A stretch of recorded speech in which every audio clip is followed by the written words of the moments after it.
Good morning students. आज हम पढ़ेंगे राव मालदेव और हुमायूं के संबंधों के बारे में और राव मालदेव और महाराणा उदय सिंह के साथ उनके संबंधों के बारे में। प्रीवियस वीडियो में हमने राव मालदेव और उनके जो पड़ोसी राज्य थे उनके साथ संबंधों के बारे में पढ़ा था। यहाँ मैंने आपको जन्म, राज्याभिषेक, उनकी विस्तारवादी नीति के बारे में बता दिया था कि इस प्रकार से उन्होंने मेड़ता, नागौर, भद्राजुन, अजमेर, सिवाना, जालोर, जैसलमेर, बीकानेर पर अपना आधिपत्य स्थापित किया। भद्राजुन में उन्होंने एक शॉर्ट रिवीजन कर लेते हैं। भद्राजुन में उन्होंने सिंदल स्वामी वीरा को मारकर सिंदल शक्ति का पतन कर दिया। नागौर में दौलत खां ने जब मेड़ता लेने का प्रयत्न किया तो हीराबाड़ी के युद्ध में उसे परास्त करके नागौर पर आधिपत्य स्थापित किया। मेड़ता और अजमेर पर अधिकार जब वीरमदेव ने अजमेर प्राप्त करने का प्रयास किया और हाथी के प्रश्न पर वीरमदेव पर आक्रमण करते हुए मालदेव ने मेड़ता पर अधिकार किया और अजमेर भी छीन लिया और इसी कारण वीरमदेव रुष्ट होकर शेरशाह सूरी की शरण में चला गया। सिवाना और जालोर पर भी अधिकार किया। नागौर के झगड़े के समय जब मालदेव ने सिवाना के ठाकुर को आमंत्रित किया, वो नहीं आया, तो उसका बदला लेने के लिए मालदेव ने सिवाना पर आक्रमण किया। जालोर में मुस्लिम शक्ति जो थी उस पर आक्रमण करके उसको नष्ट कर दिया सिकंदर खां को।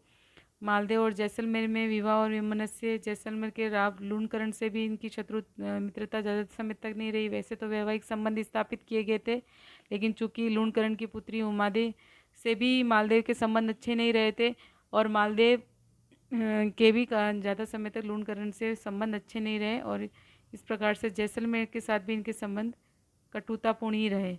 अब एक महत्वपूर्ण आज का जो टॉपिक है वह है मालदेव और महाराणा उदय सिंह। प्रारंभ में इन दोनों के मध्य मित्रता थी, लेकिन मालदेव ने अपने व्यक्तिगत स्वार्थों के कारण महाराणा उदय सिंह को अपना शत्रु बना दिया। हुआ ये था कि मेवाड़ के पूर्व सामंत झाला सज्जा का पुत्र जय सिंह किसी कारणवश मेवाड़ छोड़कर मारवाड़ के शासक मालदेव के वहाँ चले गए और मालदेव ने भी उन्हें खेरवा की जागीर दी, जिसके बदले में जय सिंह ने अपनी पुत्री स्वरूप देवी का विवाह मालदेव से कर लिया।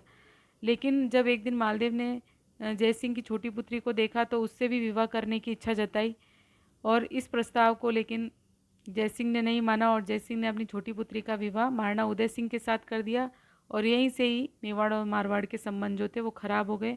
इसी से क्रुद्ध होकर मालदेव ने कुंभलगढ़ पर आक्रमण कर दिया, जो कि एक असफल आक्रमण था। इस प्रकार अपने व्यक्तिगत स्वार्थ के कारण शक्तिशाली राज्य का सहयोग मालदेव खो बैठा। अब मालदेव और बीकानेर में वैमनस्य। मालदेव की साम्राज्यवादी महत्वाकांक्षा इतनी बढ़ चुकी थी कि साम्राज्य विस्तार करने में उसने अपने कुटुंबियों को भी नहीं छोड़ा।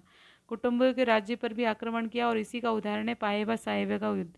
राव मालदेव ने राव जयसिंह के साथ युद्ध किया और इस युद्ध में राव जयसिंह की मृत्यु हो गई। ये युद्ध कई बार कॉम्पिटिशन्स एग्जाम में पूछा जाता है, तो इसे आप याद रखेंगे। 1531 में पाएबा साहेब का युद्ध जो राव मालदेव और राव जयसिंह के मध्य युद्ध हुआ और इस युद्ध में जयसिंह की मृत्यु हो गई, जो कि बीकानेर के तत्कालीन शासक थे। अब एक महत्वपूर्ण जो बात है वह है तथ्य है या दूसरा जो हमारा टॉपिक है वह है राव मालदेव और हुमायूं के संबंध। यह बहुत इम्पोर्टेंट है। जिस समय राव मालदेव के समय केंद्र में जब मारवाड़ का शासक राव मालदेव था, उस समय केंद्र में अराजक स्थिति बनी हुई थी।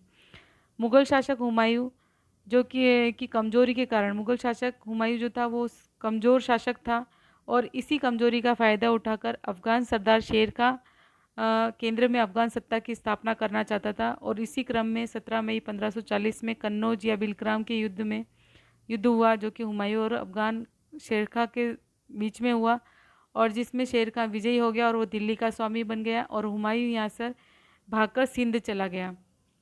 तो इस समय की स्थितियाँ ये थी कि शेरशाह सूरी ने एक सैन्य अभियान को या एक सैन्य टुकड़ी को भेजा, सिंध पंजाब भेजा हुमायूं के पीछे और खुद वह बंगाल और बिहार में रहकर जो था वो अपनी शक्ति को बढ़ाने का प्रयास करता रहा, अपने सेना की कुशलता को बढ़ाने का प्रयास करता रहा, शक्ति संगठन का प्रयास करता रहा। तो यही अच्छी परिस्थितियाँ थी और इसी का वो अनुकूल परिस्थितियाँ थी और मालदेव ने इस परिस्थिति का लाभ उठाते हुए अपने प्रभाव क्षेत्र में बहुत वृद्धि कर ली और इसी वृद्धि के क्रम में उसने क्या किया कि 1540 ईस्वी में हुमायूं को शेरशाह सूरी के विरुद्ध सहायता देने का प्रस्ताव भेजा। उसने हुमायूं को एक प्रस्ताव भेजा कि वह अगर मालदेव के साथ मिल जाता है तो वो शेरशाह सूरी के विरुद्ध उसे सहायता देगा। ये बात किसी भी प्रकार से शेरशाह सूरी को भी पता चल गई थी और शेरशाह सूरी ने ये बात वापस से मालदेव के पास ही संदेशा भिजवाया कि जैसे ही हुमायूं तुम्हारे पास आए तो उसे मेरे पास बंदी बनाकर भेज देना। ये बात की बात है। लेकिन एक बार तो मालदेव ने मतलब अपने प्रभाव क्षेत्र में वृद्धि करने के लिए हुमायूं के पास में संदेशा भिजवाया शेरशाह सूरी के खिलाफ सहायता का। तो इस प्रस्ताव के दो उद्देश्य थे मालदेव के। एक तो वह बहुत महत्वाकांक्षी शासक था, राज्य का विस्तार करना चाहता था। एक तरह से वो केंद्र में भी अपनी केंद्र में भी हो सकता है वो शक्ति की स्थापना करना चाहता हो। तो क्योंकि शेरशाह उस समय अनुपस्थित था, वो दिल्ली में नहीं, दिल्ली और आगरा तक अधिकार कर सकता था मालदेव, क्योंकि शेरशाह खुद पूर्व में था, बंगाल में अपनी शक्ति संगठन के प्रयास में लगा था। दूसरी ओर हुमायूं जो कि अपदस्थ शासक था, और अपदस्थ शासक था इसलिए प्रजा की जो सहानुभूति थी उसके साथ थी। तो जब वो अगर हुमायूं का साथ देता है तो उससे प्रजा का भी सहयोग मिलने की आशा थी और इससे वो अपनी समर्थकों की संख्या में वृद्धि कर सकता था। इस कारण उसने ये जो प्रस्ताव था ये हुमायूं के पास भिजवाया। लेकिन हुमायूं ने इस प्रस्ताव पर कोई ध्यान नहीं दिया, क्योंकि उसे लगता था कि सिंध थट्टा के शासक शाह हुसैन के से सहायता मिलने का उसे आशा थी। लेकिन बाद में ये भी नहीं हुआ। हुमायूं सोचता था कि गुजरात में शेरशाह से दूर रहकर शक्ति संगठन कर उसे अच्छा अवसर मिल जाएगा। जब उस दिशा में उसे कोई सहयोग की आशा नहीं रही तो वह 7 माह तक शेवाने के घेरे में मतलब वहाँ पर अपना घेरे में रहा, अपनी शक्ति का अपव्यय करता रहा, लेकिन उसे कोई भी सहायता नहीं मिली। और जब उसे कहीं से भी सहायता मिलने की आशा नहीं रही तब उसने मारवाड़ जाने का विचार किया। और इस समय तक केंद्र में परिस्थितियाँ बदल चुकी थी। अब जोगी तीर्थ नामक स्थान पर पहुंचने पर मालदेव द्वारा भेजी गई अशर्फियों तथा रसद से हुमायूं का स्वागत तो किया गया, पर बादशाह के साथी जो थे, जो सैनिक थे, वो मालदेव के व्यवहार से सशंकित थे। उन्हें लगा था कि मालदेव वैसा व्यवहार नहीं कर रहा है जैसा कि उसने पहले प्रस्ताव भेजा था। तो जैसे कि मालदेव का हुमायूं के लिए उसका स्वागत करने नहीं आना भी एक संदेह का कारण बन गया। हुमायूं के जो साथी थे वो हुमायूं को समझाने लगे कि मालदेव जो है अब उसका विचार बदल चुका है, क्योंकि पहले की स्थिति अलग थी। पहले मालदेव जो था उसे खुद आमंत्रित कर रहा था, लेकिन जब आमंत्रित करने के बाद में वो हुमायूं पहुंचा, बाद में बहुत समय बाद पहुंचा, तो मालदेव ने उसे इतना अच्छा कह सकते हैं, इतना अच्छा उसका स्वागत नहीं किया, प्रत्युत्तर नहीं दिया, तो इतना उसको रिस्पॉन्स नहीं दिया। तो इससे बादशाह के सहयोगियों का मानना था कि मालदेव ऊपर से मीठी मीठी बातें करता है परंतु उसका हृदय साफ नहीं है। जैसे फारसी इतिहासकार निज़ामुद्दीन और अबुल फजल के वर्णन से भी यही प्रकट होता है कि मालदेव का इरादा बदल चुका था। और हुमायूं को जैसी सूचना मिलती है कि मालदेव जो है वो बादशाह को गिरफ्तार करके शेरशाह के हवाले करना चाहता है, ये सब सुनकर हुमायूं मारवाड़ से भाग निकला। अब प्रश्न ये उठता है कि हुमायूं को आमंत्रित करके मालदेव ने उसके साथ ऐसा व्यवहार क्यों किया। तो इसकी सार्थकता यह है कि मालदेव ने जब हुमायूं के पास सहायता प्रस्ताव भेजा तब तो हुमायूं ने इस प्रस्ताव का महत्व नहीं समझा।